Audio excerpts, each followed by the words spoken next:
امریکی صدر ٹرمپ نے کہا تھا ایرانی بحریہ کو تباہ کر دیا، ٹرمپ ہمت کریں، خلیج میں امریکی نیوی بھیجیں۔ ایرانی پاسداران انقلاب کا چیلنج، کہا ابھی 10 سال پہلے تیار کیے گئے میزائل استعمال کر رہے ہیں، جون 2025 کے بعد تیار میزائل استعمال میں نہیں لائے۔ آبنائے ہرمز کھلوانے کے لیے ٹرمپ کی مدد کی اپیل پر دنیا خاموش۔ جاپان نے آبنائے ہرمز میں اپنی بحری جہاز بھیجنے سے انکار کر دیا۔ جاپانی حکمراں جماعت کے پالیسی چیف نے کہا کہ خطے میں بہت بڑی دہلیز پار ہوئی تبھی جاپانی بحری جہاز آبنائے ہرمز بھیجے جا سکیں گے۔ چین بھی ٹرمپ کے مطالبے پر خاموش۔ واشنگٹن میں چینی سفارت خانے نے کہا کہ چین متعلقہ فریقین سے رابطے مؤثر بنانے پر کام کر کے تعمیری کردار ادا کرے گا۔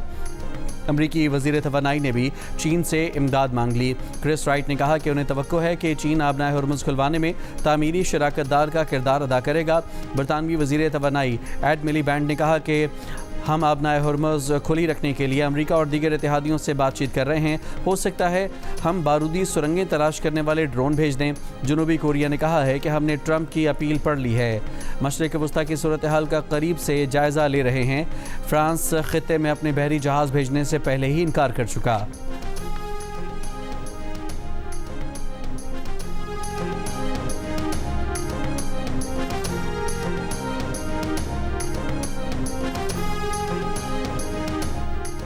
ایرانی وزیر خارجہ عباس عراقچی نے کہا ہے کہ امریکہ سے سیز فائر یا مذاکرات کی کوئی بات نہیں ہوئی۔ ہم امریکہ سے کیوں بات کریں گے جبکہ بات چیت کے دوران ہی حملہ ہوا۔ طویل عرصے تک ملک کے دفاع کی ٹھان رکھی ہے۔ امریکی صدر ٹرمپ نے گزشتہ روز دعویٰ کیا تھا کہ ایران معاہدہ کرنا چاہتا ہے۔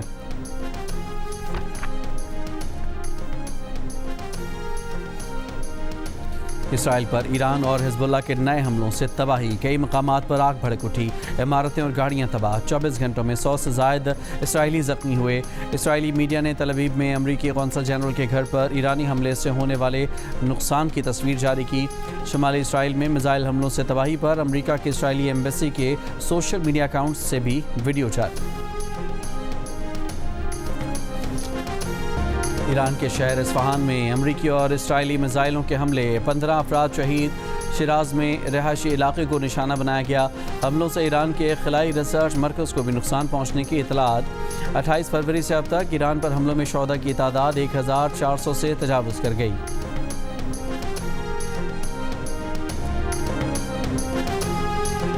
برطانوی وزیر اعظم کیئر سٹارمر کا امریکی صدر ڈونلڈ ٹرمپ سے ٹیلی فونک رابطہ۔ ڈاؤننگ اسٹریٹ کے مطابق برطانوی وزیر اعظم کی کینیڈین وزیر اعظم مارک کارنی سے بھی گفتگو۔ رہنماؤں نے مشرق وسطیٰ کی صورتحال اور آبنائے ہرمز کو دوبارہ کھولنے پر بات کی۔ رہنماؤں کے مطابق آبنائے ہرمز کی بندش عالمی بحری تجارت کو متاثر کر رہی ہے۔ وفاقی وزیر اطلاعات عطا اللہ تارڑ کا کہنا ہے کہ باجوڑ میں افغان طالبان حکومت کی جانب سے بے گناہ شہریوں پر حملہ کیا گیا۔ حملے میں ایک گھر کو نشانہ بنایا گیا جس میں 4 شہری شہید اور ایک بچہ زخمی ہوا۔ شہید ہونے والے چاروں بھائی ہیں۔ ابتدائی رپورٹس کے مطابق سرحد پار سے آرٹلری اور مارٹر فائر کیے گئے، شہری آبادی کو نشانہ بنایا گیا۔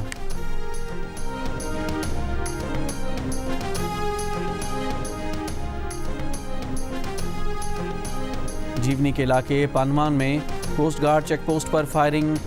ڈی پی او کے مطابق فائرنگ کے نتیجے میں 2 کوسٹ گارڈز اہلکار شہید اور ایک اہلکار زخمی ہوا۔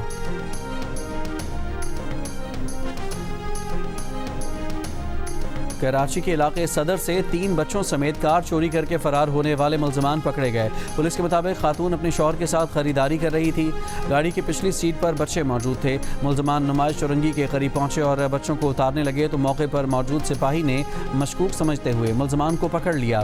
اس دوران شہری مشتعل ہو گئے اور دونوں ملزمان کو تشدد کا نشانہ بنایا۔ ملزمان کو گرفتار کر کے طبی امداد کے لیے اسپتال منتقل کر دیا گیا، بچوں کو والدین کے حوالے کر دیا گیا۔ مزید کارروائی جاری۔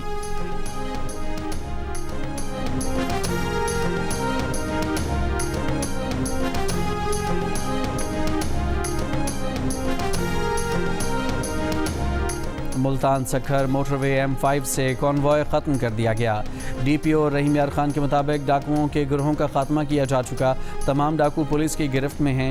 Punjab police, military intelligence, rangers اور سندھ پولیس نے مشترکہ آپریشن کیا۔ پنجاب سندھ کے کچے میں ڈاکو راج ختم ہو چکا ہے۔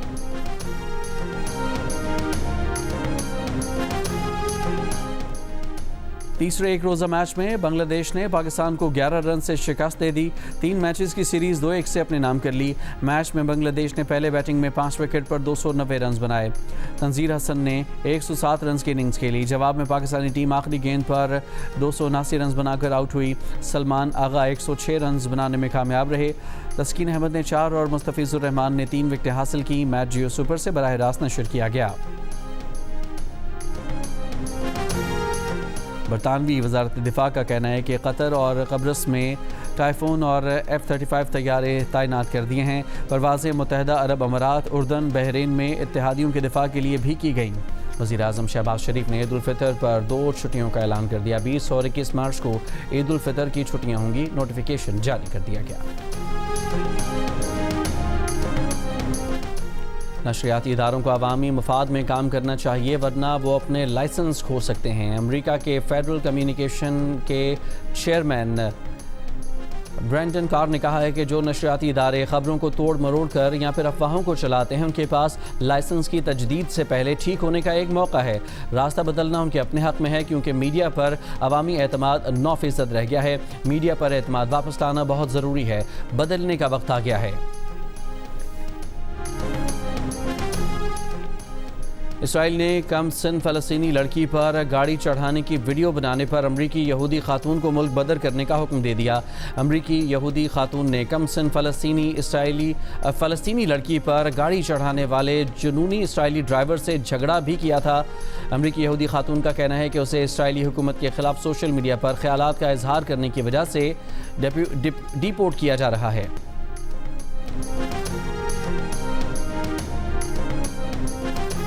بحری ٹینکرز کی نقل و حرکت پر نظر رکھنے والے پلیٹ فارم ٹینکر ٹریکرز کی رپورٹ کے مطابق امریکی حملے کے بعد ایران کے جزیرے خارگ سے بدستور ٹینکرز پر تیل لوڈ کیا جا رہا ہے. خارگ جزیرے پر 7 ٹینکرز تیل لینے کے لیے کھڑے ہیں. 5 ٹینکرز پر تیل لوڈ کیا گیا ہے. 2 تیل لینے کے منتظر ہیں.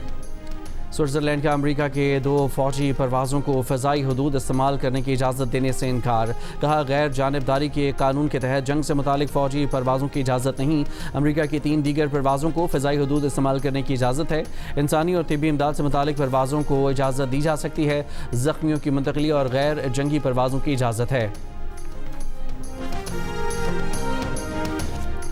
لندن میں یوم القدس منانے اور ایرانی حکومت کے خلاف مخالفت میں نکلنے والے مظاہرین آمنے سامنے آ گئے. پولیس کی مظاہرین کو ایک دوسرے سے دور رہ کر احتجاج کرنے کی اجازت. یوم القدس کے احتجاج کا اہتمام اسلامک ہیومن رائٹس کمیشن نے کیا. یوم القدس کے مظاہرے میں شریک افراد کی امریکہ اور اسرائیل کے خلاف نعرے. دوسری جانب کے مظاہرین کے ایرانی حکومت کے خلاف نعرے.